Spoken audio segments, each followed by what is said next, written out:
Parazitlar ko'pincha mezbonni tez o'ldirmaydi, chunki ularga ko'payish va tarqalish uchun mezbon tirik qolishi kerak. Shuning uchun ayrim parazitlar mezbonni kerakli joyga olib boradi. Ayrimlari esa uni yirtqichga oson ko'rinadigan qiladi yoki ko'payish tizimini o'zgartiradi. Hozir har bir misolda bir xil tartibda gap ketadi. Parazit nima? Qaysi mezbonda yashaydi? Mezbonda nimani o'zgartiradi va bu parazitning hayot sikliga qanday foyda beradi? Oxirida umumiy mexanizmlarni qisqa jamlaymiz. Ophiocordyceps chumolida o'sadigan qo'ziqorin. U infeksiya oxirida chumolini barg tomirini jag'i bilan juda qattiq tishlab ushlab qoladigan holatga olib keladi. Chumoli endi joyidan keta olmaydi. Keyin chumoli nobud bo'ladi va qo'ziqorin uning tanasidan o'sib, sporalarni atrofga tarqatadi. Bu tishlab qotish parazitga foydali. Spora tarqalish uchun namlik va havo oqimi qulay bo'lgan joyda platforma tayyor bo'ladi. Zumrad tarakan arisi, fan tilida Ampulex compressa. U tarakanni o'ldirmaydi. Chaqishi tarakanning qochish refleksini keskin pasaytiradi. Tarakan yura oladi, lekin qochmaydi. Ari tarakanni o'z kovagiga olib kiradi va tarakanga tuxum qo'yadi. Tuxumdan chiqqan ari lichinkasi tarakandan oziqlanib o'sadi. So'ng g'umbakka aylanadi. Bu yerda sabab aniq. Tarakan ari bolasiga tirik, xavfsiz va uzoq saqlanadigan oziqa. Toxoplasma, fan tilida Toxoplasma gondii. U kemiruvchilar kabi oraliq mezbonlarda bo'lishi mumkin, lekin ko'payishning yakuniy bosqichi mushuksimonlar ichagida kechadi.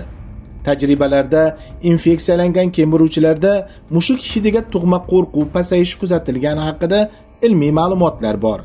Kemiruvchi mushukka osonroq tutilsagina parazit mushukka o'tib hayot siklini yakunlaydi.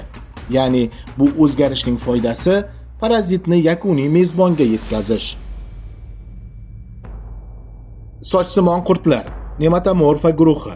Ular chirildoq chigirtka, beshik tebratar tanasida ulg'ayadi. Lekin voyaga yetgach suvda ko'payishi kerak. Shu sabab infeksiyalangan chigirtkalarning suvga kirib ketishi kuzatilgan holatlar bor.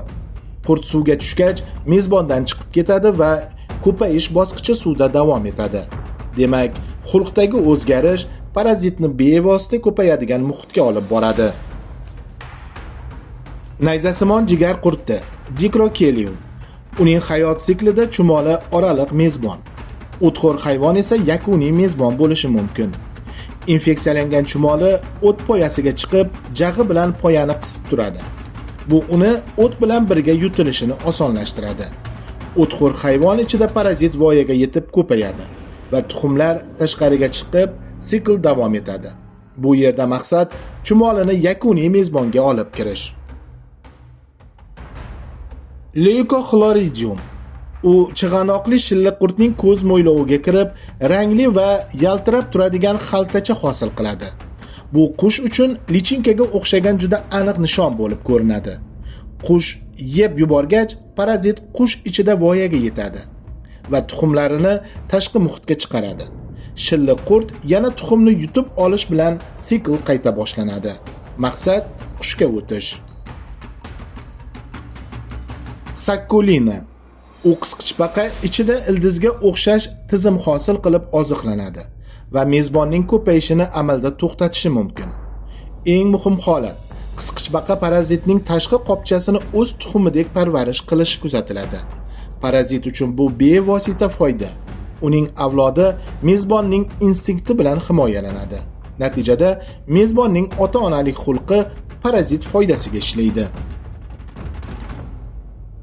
Euhaplorhis californiensis baliqda kista hosil qiladigan so'rg'ichli qurt. Tadqiqotlarda shu parazit bilan zararlangan baliqlar ko'proq ko'zga tashlanadigan, xavfli joylarda ham suzib yurishi kuzatilgani aytiladi. Natijada qushlar bunday baliqni osonroq payqab tutib oladi. Qush yegach, parazit qush ichida voyaga yetib ko'payadi. Shu tariqa hayot sikli yakunlanadi. Ko'z qurti Diplostomum. U baliq ko'z gavhariga joylashib, ko'rishni pasaytirishi mumkin. Bu kataraktaga o'xshash xiralashish bilan bog'lanadi. Ko'rish pasaysa, baliq yirtqichni kech sezadi va tutilishi osonlashadi. Yakuniy mezbon ko'pincha qush bo'lgani uchun tutilish parazitga foyda beradi.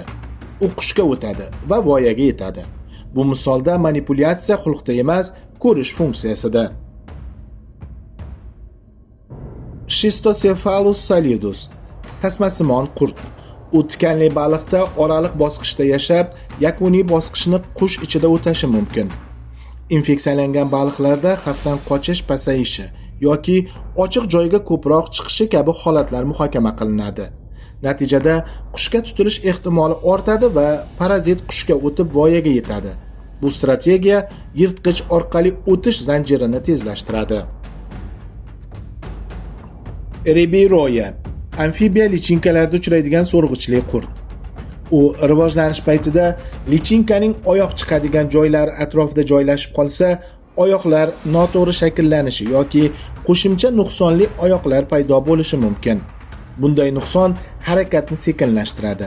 Natijada yirtqich qushlar bunday o'ljani osonroq tutib olishi mumkin. Qush yegach, parazit qush ichida voyaga yetib ko'payadi. Shuning uchun bu o'zgarish parazitning hayot siklini yakunlash ehtimolini oshiradi. Wolbachia hasharot hujayrasi ichida yashaydigan bakteriya va u ko'pincha ona orqali avlodga o'tadi. U sitoplazmatik nomoslik degan mexanizmni keltirib chiqarishi mumkin. Agar Wolbachia bor erkak Wolbachia yo'q urg'ochi bilan juftlashsa, tuxum qo'yiladi. Lekin ko'p hollarda embrion rivojlanmaydi. Agar urg'ochida ham Wolbachia bo'lsa, muammo bo'lmaydi va avlod normal tug'iladi.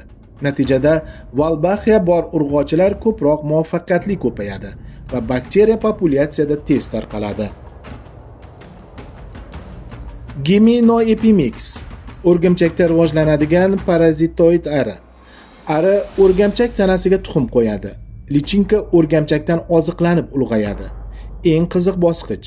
Lichinka oxirida o'rgimchakni odatdagidan farqli mustahkam g'umbak to'ri to'qishga majbur qiladi. Bu to'r parazit g'umbagini yomg'ir va uzilishdan saqlaydi. Ya'ni o'rgimchak parazitning uyini qurib beradi. Bu parazitning omon chiqishiga xizmat qiladi. Microphallus, qushlarda voyaga yetadigan so'rg'ichli qurt. Oraliq mezbon sifatida suv burg'usi kabi mayda qisqich baqasimonlarda uchrashi mumkin. Tadqiqotlarda bunday mezbonlarning suv yuzasiga yaqinroq chiqishi yoki yashirinmay qolishi qayd etilgan holatlar bor. Bu qushga tutilish ehtimolini oshiradi. Qush yegach, parazit yakuniy mezbonda siklni davom ettiradi. Demak, yuqoriga chiqish transmissiyani kuchaytiradigan oddiy strategiya. Tikan boshlilar oraliq mezbon bo'lgan mayda suv jonzotlarida infeksiya bo'lsa, ba'zan ular xavf paytida suv yuzasiga chiqib suzuvchi narsaga mahkam yopishib olishi qayd etilgan. Bu ularni qushlar yoki baliqlar uchun oson o'ljaga aylantiradi. Yakuniy mezbon yegach, parazit ichkarida voyaga yetadi. Bu yerda foyda aniq. Mezbonni menyuga yaqinlashtirish. Bezgak paraziti ikki joyda yashaydi. Avval odam qoni ichida ko'payadi. Keyin chivin odamni chaqqanda chivinga o'tadi. Chivin ichida u bir muddat tayyorlanib, so'ng chivinning og'iz so'lagi tomonga o'tadi. Shundan keyin chivin keyingi odamni chaqqanda parazit yana o'tishi mumkin bo'ladi. Shuning uchun bezgak tarqalishining kaliti bitta. Chivinning odamni tez-tez chaqishi. Chivin qancha ko'p chaqsa, parazit shuncha oson odamdan odamga o'tadi. Bu misollarni bir joyga jamlasak, 3 ta asosiy yo'l ko'rinadi.